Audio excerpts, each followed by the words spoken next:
Welcome back to Talking Watches. Today we will discuss about the longevity TikTok. I think the last one also you said talking watches. Oh no. Anyways. Oh, okay. Welcome to our new partnership with Rodrigo. Oh man. Okay, just to make sure we're not partners with Odinky. We haven't got the rights to any of that, but yeah. Okay, it's just a mistake. Omit everything up to now. Start again.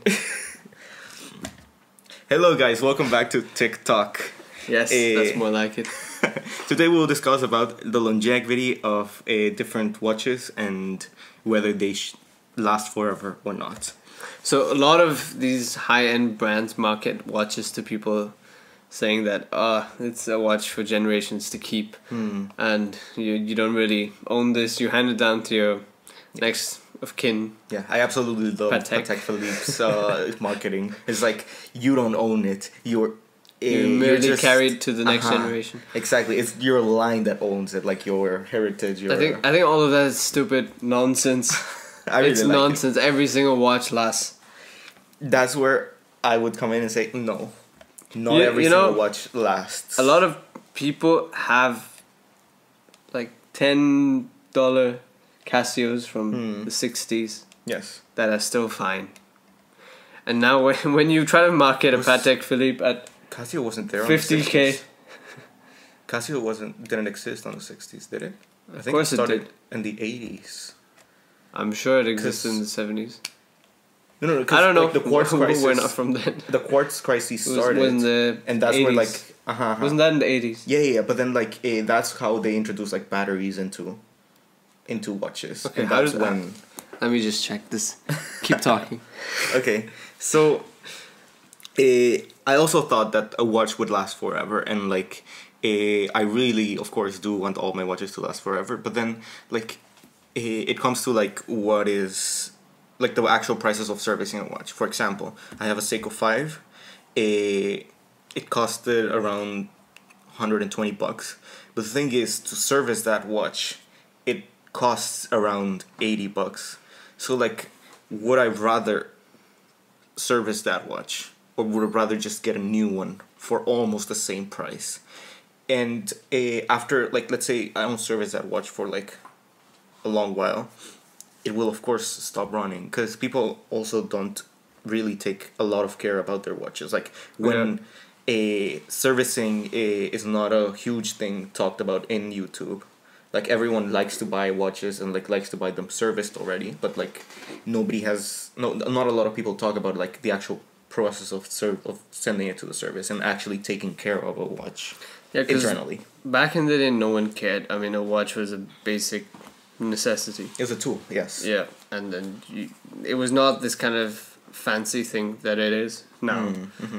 Back in the day, a watch was something you didn't care about.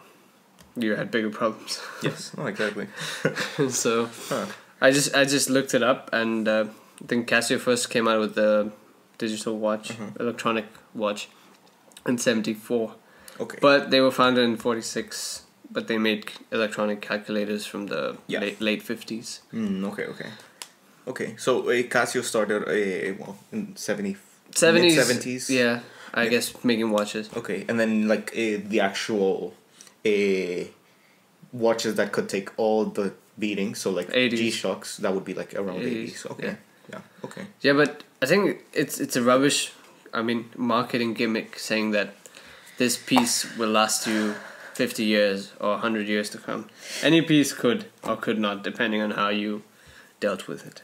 Yeah, that's the thing. It depends. It really depends on how you've dealt with it. Because like if you watch all these like very old watches, so like either on Chrono24, eBay, or like Talking Watches, you will see like the 60s pieces or like 70s pieces, and like some of them are in really good conditions, but then like others are like just absolutely destroyed. It really depends on how you take care of it. Yeah, so then it doesn't matter on the watch itself, right? What the watch is? Yes, but then I was also talking about like, okay, would I really service my Seiko 5? if That's the service the cost prohibits costs. you from servicing it. Exactly. So it's like, okay, that's then not a watch that will last me a lifetime. Because It is. You just don't need to service it. no, because like the cost of it being, No, but that's taken a care of. silly idea because you're choosing not to service it because the cost of servicing is half the watch. But then when you No. have an expensive watch, you're just ridiculously pricing the watch much higher. Uh-huh. And so comparatively, it's less to service, even though it's like 5-6 times what it is to service Seiko. Okay, but then like, okay, let's say I service it once. The next time, like the pieces are gonna wear out, and that really. But that's the definition of the service. You take out the pieces that have worn out and replace it with new ones.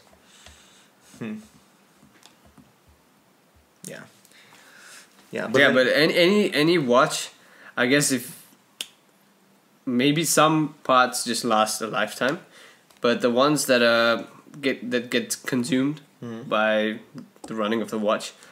So if you service it maybe 20 times, you'd have almost a completely different movement So basically, to what like you had in the beginning. I mean, just the part numbers. The Vikings ship dilemma.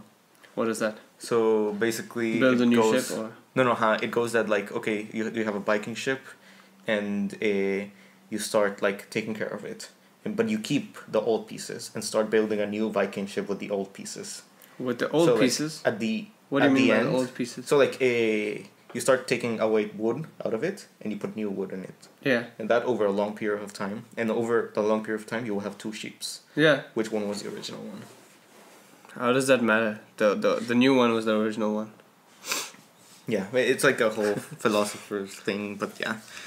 Yeah, but here you just throw away the pieces in a service because they don't work anymore. Yeah, it'll be silly to rebuild a ship with old wood anyway. But it's a philosopher's dilemma, and yeah. Okay. Okay, so like, I don't really believe that a Seiko piece could last you forever. I think it can. It's a watch. It's made of metal. Yes, All watches are made of metal. it's a watch. It's made out of metal, but then like because Seikos are not taking care of like a luxury product. They are like banged around or like. But used. here's the thing. Uh-huh. Back in the day, at least, you did not simply own luxury products for the sake of it. You owned it if you could afford it, Yes. and so you just own what you could afford. So someone who had a Seiko back in the 70s most probably did not have an expensive piece. Yeah. And someone who had an expensive piece most probably did not have a Seiko. Yep. So people typically didn't have that many watches, I think. I'm assuming this might be... No, I mean like Patek Philippe collections have gone back so long. You think people just sat and collected them from the 60s? Yeah, but so then they collected all Pateks. I don't think the Patek collector had a bunch of Seikos. Yeah, exactly. So like Patek collector was a Patek collector. Yeah, so regardless, you take care of your watch the same way. I mean, if you can afford a Seiko, you take the best care of it as you can. If you can afford a Rolex, you do the same with it. You don't treat certain pieces differently. It's not like a beater watch culture. That I don't know, because like back then it was not a tool. So like, would you treat your hammer? Back then it was a tool. Yeah, exactly. Yeah. Back then it was a tool. So like, would you treat your hammer with respect? Or like a hammer is used to. Yeah, it's utilitarian. Yeah. Uh-huh. But hammers equally last because they're made of... Yeah. But equally back then, Rolex was a tool. Seiko was a tool. Like, you would bang it around and not... So the care is the same. So they're still running. They're still running. Yes, so that's why I believe a lot of Rolexes, even from like the 60s, 70s, are not running. And that's why Rolexes from the 60s, 70s... I mean, I think just because people did not service it. I don't think so. I think 90%... Okay, maybe... No, I think... And the other thing... 60 to 70% of the people who buy watches do not service them. At least in the history of owning watches. Okay, but then here comes the other thing. When you service a Rolex brand with a Rolex, like an old piece from Rolex with Rolex, will They replace the everything. pieces. They just replace everything. They replace the yeah. bezel. They replace the phase. They replace everything, and they Yeah. try to make it as new because that's what people. That's what like Rolex thinks people want. Yeah. When in reality, like that just loses all the value of. That's just part of being a collector. I mean, they service it to their standards. They have standards to meet, and that's what they do. That's what keeps their brand what it is. But how does that matter in the longevity of a watch? Yeah, it really depends on like what you actually call the original watch, because like if you mean like the original watch without new pieces introduced by Rolex, then that would not last forever. That way, the 7S26 would outlast every single watch. Why? 15-year service intervals. What piece has 15-year service intervals and runs? So that way, a Seiko would outlast anything, an SKX or whatever has a 7S26. I don't know. Yeah. So So like, I don't actually believe watches last. I think they last. Yeah, I don't actually believe it. I believe maybe Patek, even Pateks, because like they have what, a 10-year service.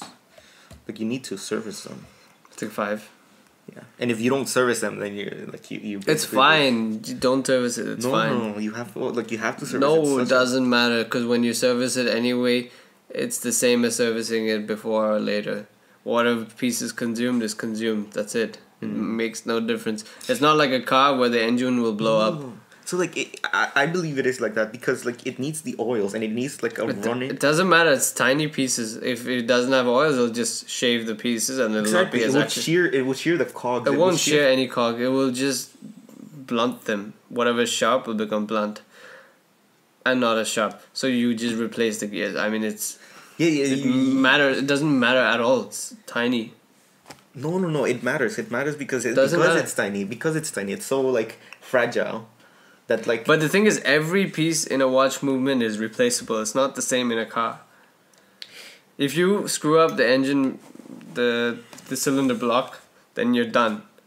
You need a whole new engine, pretty much. Yeah. You can replace the engine. Then it is replaceable. That's a whole engine. So it's like putting a new movement. Yeah. It's not the same as removing a gear. If you screw up your gearbox, you can put a new gearbox in it. It's the same. It's a watch. The pieces are tiny. And it doesn't really matter in the grand scheme of things.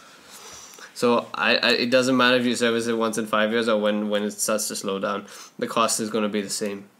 And if you just service it less regularly, you're just going to end up paying more for nothing. But then so only if you want to sell it, someone wants to see your service history. But if you don't want to sell it, or even if you want to sell it, you just service it and then sell it. Okay, but then what comes like? Do you believe that the original watch is the same watch if, let's say, the movement is completely broken, and you take it to Rolex or you take it to Patek and they say, okay, we need to come replace the movement. Like there has been some like huge error and we need to replace the movement. Is it the same watch as it was originally? No, it's not. Exactly. So that's where I come from and say, hey, watches don't actually last a lifetime, no matter which watch they are. I think they do, as long as you don't smash them. I mean, there's nothing to fail on its own. I mean, how I justify like what I'm saying is that like there are not a huge amount of like those time pieces out there anymore. Huge amount of what? So like if you go back, like there's a whole market just for 70s, 80s market. Like vintage watches are like itself just a market out there, and there are not like a huge amount of them from any brand. There are so many. There are more vintage pieces listed now than new pieces. Yes. Anywhere online. Yes, but then like that's where they like ask a premium as well. Because like it's a good condition of those. They ask a premium because it's not made anymore. I believe they ask a premium because it's difficult to get. Because it's not made. Because it's difficult to get because a lot of pieces of that area are not in that good, condition. Yeah, not as good condition. Yeah, but that's same with anything over time. It just depends on the person. So doesn't depend on the piece itself. Exactly. Most people don't keep the same stuff for years on end. Most people use consumable things and then replenish them. I think that's modern day thinking. Yeah, but it's evolved from the 70s. 80s was a culture where things became Disposable. yeah, Okay. like big pens. You use and Big throw. pens, You don't. I mean, you stop using fountain pens, right? Where you keep refilling ink. No, exactly. Well, the majority of the world doesn't. But Yeah. people that are interested do. No, exactly. But so that way, kind of, it's the same way. I mean, people tend to lose interest in things over time, and then they get rid of it. I guess. Okay, I guess. I think that Alright, guys. concludes our thoughts. Yeah. It's still a debate. Yeah, it's still a debate. We still don't agree, and like it's fine not to agree. Tell us about your oldest watches you have. I'm actually wearing mine. The oldest piece I have. Yeah. Tell us about what you think about longevity of watches. If you actually believe that any watch brand will last forever, or like will last 2 or 3 generations? Yeah. Well, when I say forever, I think 70 to 100 years. Ooh, that's a huge claim. Yeah. Yeah. 70. Tell us about your guys' opinions. See you next time then.